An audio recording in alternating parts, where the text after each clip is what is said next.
Well, ladies and gentlemen, JSNIP4, Realist News, YouTube.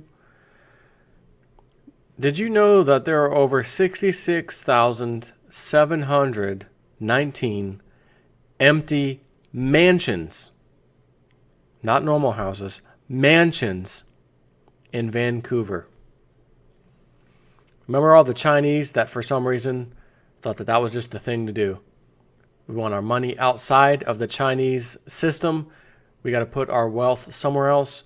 It's very hard to do that, so they must have found a loophole somehow, maybe made a friend, perhaps in Vancouver, Canada, and that was the go-to person maybe. I don't know. But someone tell me how 66,000 plus mansions are sitting empty.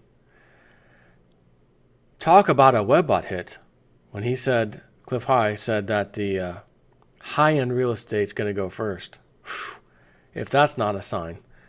This is an article from Zero Hedge, and so is this one. Barclays says significant change is coming to the Fed over the next 18 months. Well, I got a feeling these are both somewhat related. Massive property glut, if you will, over in Vancouver. And speaking of property, I'm not talking about property for the sheeple like you and I, which you and I aren't really sheeple, but the regular citizenry. We're talking about, again, high-end, high-dollar houses, homes. But I'm noticing that there was like it's in this article, something like 5 governors of the Fed, the different branches, got some vacancies to fill. Trump does. But what happens in our country, I think, is going to depend on what happens in a lot of places. And I think Vancouver, not even just Vancouver, but Canada and our neighbors everywhere else for that matter, could be affected by this. But to start with, let's talk about this article about the mansions. 1 year ago, when we first started discussing the Vancouver housing bubble, which, as we first speculated, and was later confirmed, was a result of Chinese oligarch money launderers parking hot cash in this offshore housing market, at least until a 15% property tax on foreign purchases made Seattle the new Vancouver. We said that Vancouver houses had become the de facto new Swiss bank account, and because of that, the houses once purchased would remain a highly overpriced, if vacant tribute to China's soaring capital outflows. Now, I got to stop for a second because Webbot said a while back, and I haven't seen this yet, by the way, but we may be seeing it. With 66,000 empty mansions, how much do you want to bet most of those are from outside the country, such as, and specifically, China? And the Webbot said, when the Chinese government starts cracking down on those types of capital controls, that they've realized, hey, you bypassed our capital controls. We told you not to take your money outside the country, and you did. You went and put it in a bunch of high-end real estate that's now sitting and rotting, but that's another story. You broke our law. We're going to get the house. Or you owe taxes over here. We know you got that over. We're coming to get the house. And the Webbot said, be prepared to see little Chinamen coming over to U.S. on behalf of the government to take control of, seize, etc., the house that was an illicit gain, so to speak, from the Chinese citizen. Again, I haven't really seen this at all, not yet, but it said to look out for this. And when I see 66,000 mansions sitting idle, empty, I wonder who owns them, okay? There was a video of a guy that flew a drone into one of these things. This was like last year sometime, I think. Maybe even in 2015. And the house, it was you could tell it was a beautiful mansion at one point. It was absolutely rotting. Earth had taken over, was basically reclaiming the house. Mother Earth and all her vines and everything else. Insane. So that's something to look out for. And if you happen to catch any story whatsoever, I mean any story whatsoever, in which you find out that Mr. or Mrs. China government official has come either here, matter of fact, anywhere other than China, to reclaim some property one of their citizens, had, send LJ for an email, realistnews.net, hit the contact button, which, by the way, massive emails in my inbox right now. Incredible amounts. I'm not saying that as a bragging thing. I'm kind of saying it as, hey, save only the good stuff. Save the really good stuff. Like, don't just reach out to me for little stuff, because I get a lot of email. Now, courtesy of data by urban planner Andy Yan of Simon Fraser University's City program, this has been confirmed because according to the latest census numbers as of 2016, there were 25,502 unoccupied. So hold on a minute. As of 2016, hold on, let me continue reading, because headline, 66,000 empty mansions, and then this is saying 25,000 plus in 2016 were unoccupied or empty housing units in the city of Vancouver. Expanding to include the entire metro area, Yan found that vacant or temporarily occupied dwellings have more than doubled since 2001 to approximately, there's that number, 66,000 plus last year, as neighborhoods have hollowed out. What does that mean? It means hollowed out neighborhoods, people are leaving. There's only a few people left in the neighborhood. It'd be like my little neighborhood today. Got this freaking moron, this idiot. I'm out with the kids, neighbors right across the, 60 steps away, take a turn. We have a very small development here. Yes, we have an HOA fee. Everybody in this place pays it. Now, because I rent, the person that I pay, or the company that I pay, they pay it. But again, it's in my rent. Trust me, that fee is in my rent. So somebody comes over, I can see him coming from a mile away. White shirt, black pants, little name tag thing hanging around his neck like he's got some kind of special ID. Here's my name. Hey, excuse me, I say to him, what are you doing? Are you soliciting? I didn't say, what are you doing? Are you soliciting? No, sir, not soliciting. Oh, what are you doing? Curious. Don't recognize you. Oh, hi, I'm with such and such, and we're sir, you're soliciting. No, we don't solicit. Right today, as I stand right now, today I don't have anything to sell you. I can't sell you anything. I'm not selling you anything. Okay. I say to him, my neighbors are out watching me. My kids all around, I'm starting to get angry. I don't want solicitors. We wanted this place, sign on the very front entrance of the whole community, which not a huge community, but there's still a sign there, one way in, one way out. No soliciting of any kind. Jehovah's Witness knocks on my door the other day.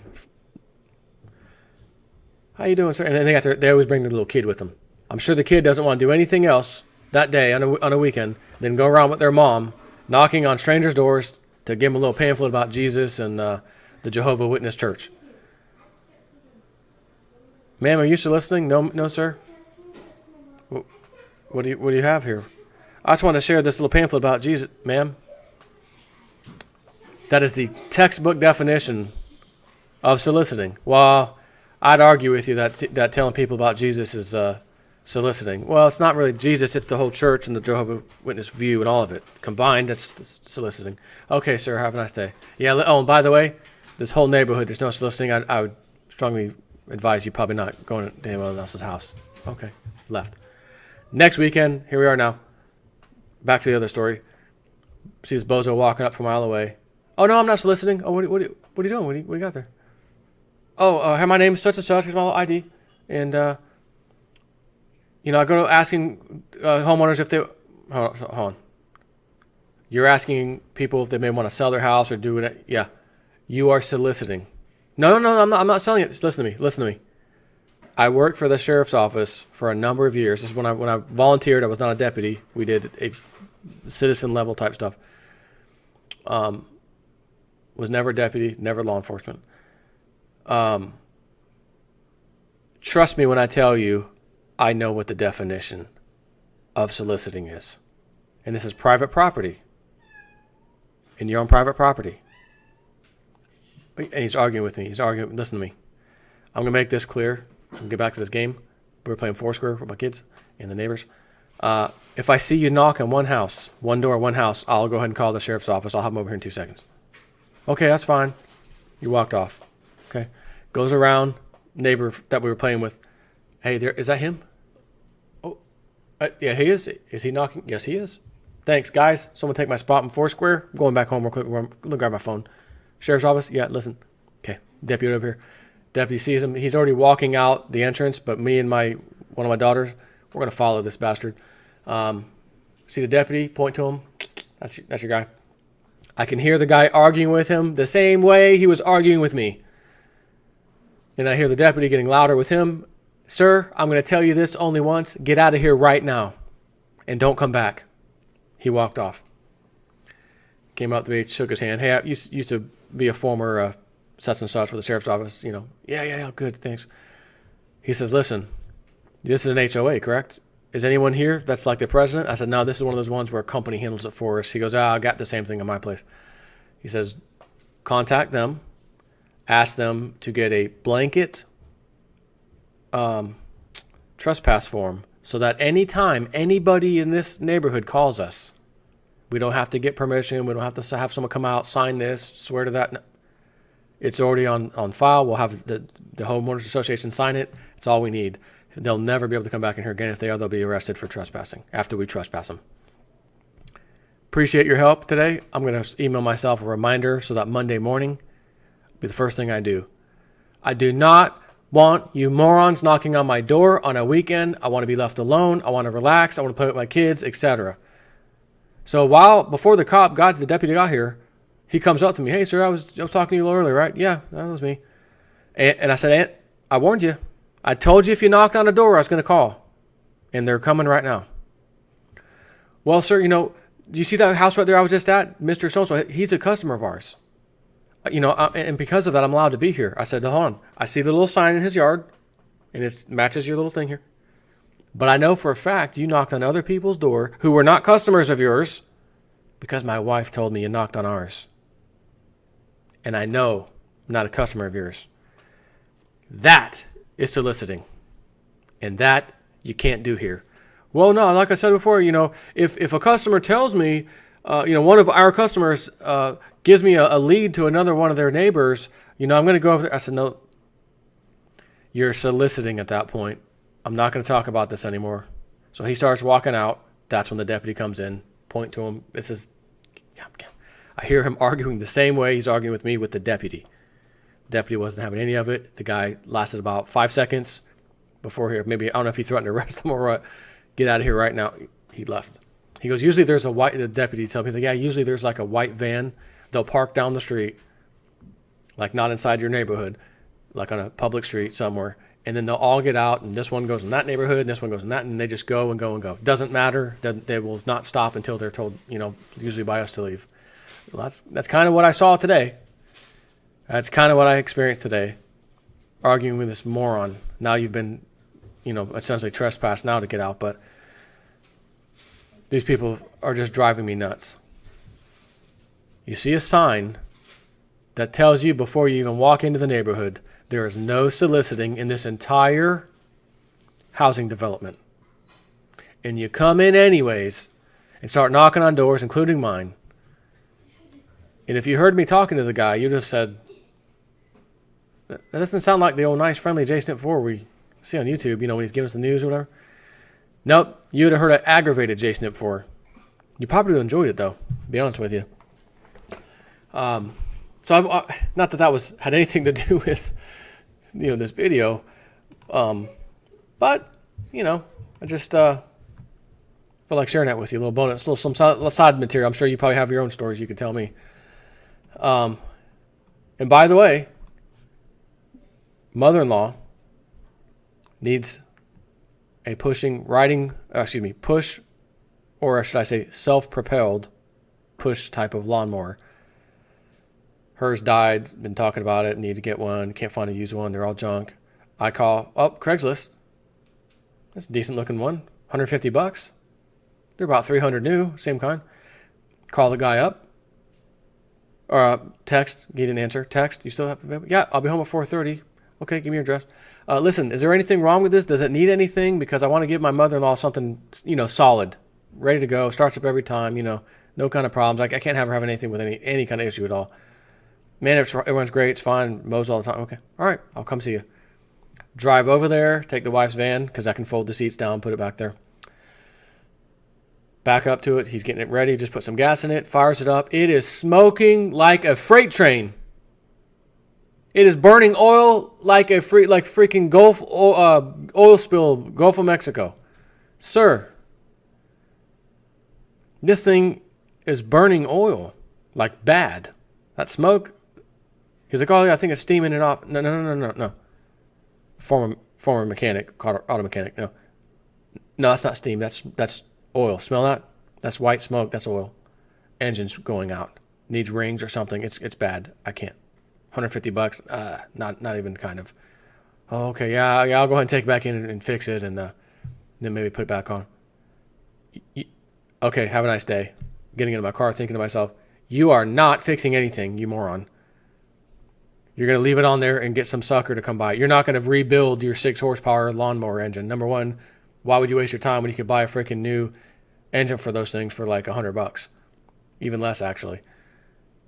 You can go over to Freight or Harbor Freight and get one for less than that. I think around $100 or less. You're not going to take the thing. Get lost. Why am I wasting my time? What am I doing? And then it hit me. It hit me like a brick in the face, like on the old Bugs Bunny cartoons where they put the brick in the glove and slap the guy. Bam! J-Snip 4, why don't you go buy your mother-in-law a brand new one? And you know who's going to pay for it? YouTube / my viewers. Not that you're paying for it, you're helping me pay for it by the video ads. Oh my goodness. Yeah, what am I doing? Look at that nonsense. Let's go get a new one. So, mother-in-law doesn't know it yet, but mother-in-law just got a brand new, self-propelled, mulching, whatever, lawnmower that we may deliver to her tomorrow. It's a little present. Courtesy of my subscribers, if you know what I mean. So, she doesn't know it yet, but she will be thanking you. And that's why I'm doing it now. A little bonus. Bonus for Yaya. Yaya gets a bonus. And back to the story. Now, courtesy of data by urban planner Andy Yan and already read that. Already read that part. Yan compared census data for Vancouver over several decades to see how the percentage of unoccupied units or ones occupied solely by foreign residents and or temporary present residents on census day has doubled during that time, the Vancouver Sun reported. In 1986, it was 4%. By 2016, it had doubled to 8.2%. Exact definitions and measures have changed slightly over 30 years, and patterns should be interpreted as directional, Yan writes, in a report released Wednesday. The number of Vancouver's prized if vacant mansions far outstrips other municipalities with 25,000 plus units that are either occupied or owned by temporary or foreign residents. Yan said most of these were concentrated in 3 areas: Cole Harbor, Marine Gateway, and Joyce Collinwood. Surrey came in second at 11,195, Burnbury at 5,829, Richmond at 4,021. The focus had clearly been on the most expensive neighborhoods. The numbers of unoccupied units increased 25% in Richmond just between 2011 and 2016.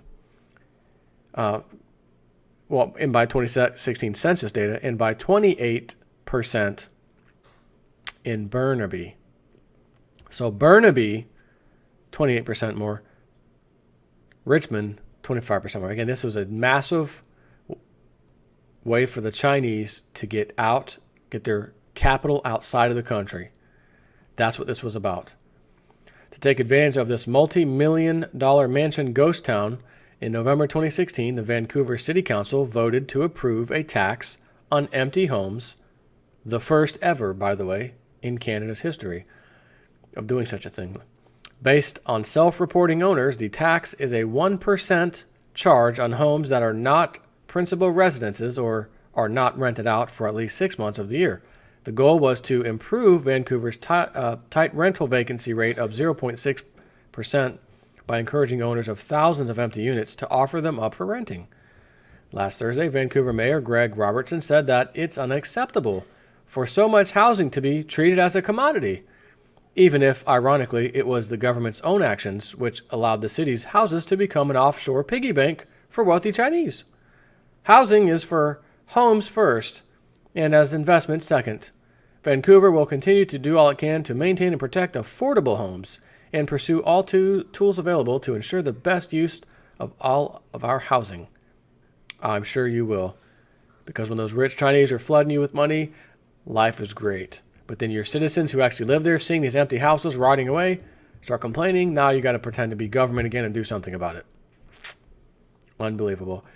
Basically, this is simply Webbot telling you, look out for high-end real estate going down the tubes first before regular residential real estate go down the tubes next. I've already done a few videos on this, and this one is no different, except for the fact that it is an enormous amount of empty mansions sitting over there. High-end real estate will be collapsing. I mean, it is. Not will be. It is collapsing. So they thought they would put their money over here in an asset to keep it offshore out of their country, only to find out that as prices collapse, their so-called asset is now becoming kind of a liability. Now, granted, the house will never go to zero, but what they paid for it, I don't think it's ever happening again. They're going to get the crap into that stick, plus they're getting hit with this tax and that tax, and they're going to realize, what the hell are we doing? Not only that, now we got our own government, Chinese government coming over here, which hasn't happened yet, but I think it will. Reclaiming this house. This was a tax evasion scheme. We got this as our house now. Here's our legal paperwork. We own this house now. That is the Chinese government. This one over here, money laundering, that's our house now too. So again, if you see or hear any story whatsoever of a Chinese person, government official, anybody coming over to the U.S., to Canada, to anywhere, any country for that matter other than China, and you hear a story where they're repossessing one of their citizens' houses internationally, make sure I know as soon as possible. I would really appreciate that. And because I've been talking for so freaking long, I can't possibly go into this other video in this other article into the same video. Barclays, significant changes coming to the Fed over the next 18 months. Yes, it is. And I think I'll include another one. Jim Rogers, we're about to have the worst economic problems of a lifetime. A lot of people will disappear. Now that's interesting. A lot of people will disappear. And having said that, the Webbot did say those things were coming back. Remember the banksters found dead, another one found dead, another one found dead. We were up to like 28 or 30 banksters dead, walking, jogging, dead. One jumped off a building, dead, car accident, dead, found in his bed, dead, and then it just stopped. He says 2.0 will be coming. So we'll discuss that next. Not that, but there's other videos next.